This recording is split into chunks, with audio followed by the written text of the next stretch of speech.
Minasakar ng TNT ang SMB sa Game 4 ng PBA Finals. Na-spoil ang BPC Award ni Junmar Fajardo. Uminit agad si Jordan Heading, pumasok pa itong kanyang half-court shot. Anyari sa San Miguel, tambak malala sa tropang 5G. Nagpaulan ng 3 si Calvin Oftana. Pero bago nga yan, eto solid na basketball molten. Dating 1,437 pesos. Ngayon nga ay mabibili mo na lang ng 475 pesos sa Shopee. Limited offer lang nga ito. Kaya ano pang hinihintay mo? Click mo na nga yung link sa comment section sa ibaba. So eto na nga ang Game 4 Finals matchup ng San Miguel Beermen at TNT Tropang 5G. Lamang na nga ng 2-1 sa series ang SMB matapos silang manalo sa Game 3. Kaya naman ngayon nga ay nalalagay sa panganib ang TNT kung saan i-match needed win nga ito para sa kanila para itabla ang serye at para basagin ang momentum ng Beermen. Bago nga ang game na ito ay inawardan nga si Junmar Fajardo bilang best player of the conference. First quarter ay palitan nga ng basket sa both teams sa first few minutes. Agresibo nga kaagad itong si CJ Perez sa opensa ng SMB kung saan sa kanya nga nanggaling ang kanilang first 4 points. Pero entering the halfway mark nga ay biglang umarangkada ang opensa ng TNT. Naging agresibo nga dyan offensively si Jordan Heading. Nagkaroon nga ng 13-0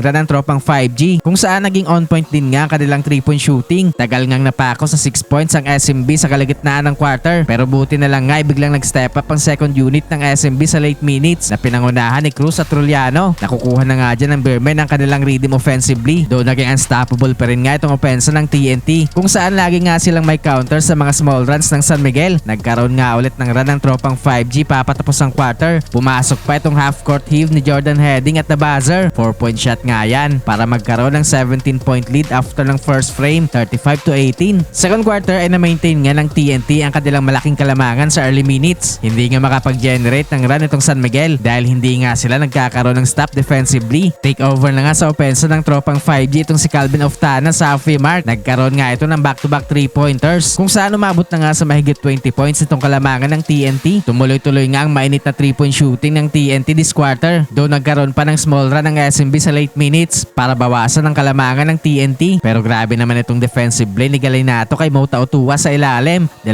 beses binutata si Mo. Lamang pa rin nga ng 15 points ang TNT after ng first half, 65-40. Third quarter hirap pa rin nga makahanap ng spark sa opensa itong SMB. Patuloy pa nga itong paglobo ng kalamangan ng TNT sa Beermen. Naging unstoppable pa rin nga dito ang kanilang 3-point shooting na pinangunahan ni Calvin Oftana na nakakalimang field goal na sa 3-point line with under 4 minutes remaining. Umabot na nga sa mahigit isang buwan itong kalamangan ng TNT sa SMB kung saan hirap pa rin nga sila makachempo ng run. Binubuhay naman nga ni Fajardo itong opensa ng San Miguel sa late minutes kung saan nangangalabaw na nga ito sa ilalim. Pero tambak malala pa rin nga ang San Miguel after ng third frame, 87-61. Fourth and final quarter ay wala pa rin ngang pinagbago. Tumuloy-tuloy nga itong pagkontrol ng TNT sa game na ito kung saan naging unstoppable pa rin nga ang kanilang mga tira sa labas. Na-maintain nga ng TNT ang kanilang malaking kalamangan all throughout the quarter kung saan hindi na nga nagkaroon pa ng big time run ng SMB para makabalik sila sa game na ito. Kaya naman sa huli nga ay panalo ang TNT para itabla ang series sa 2-2.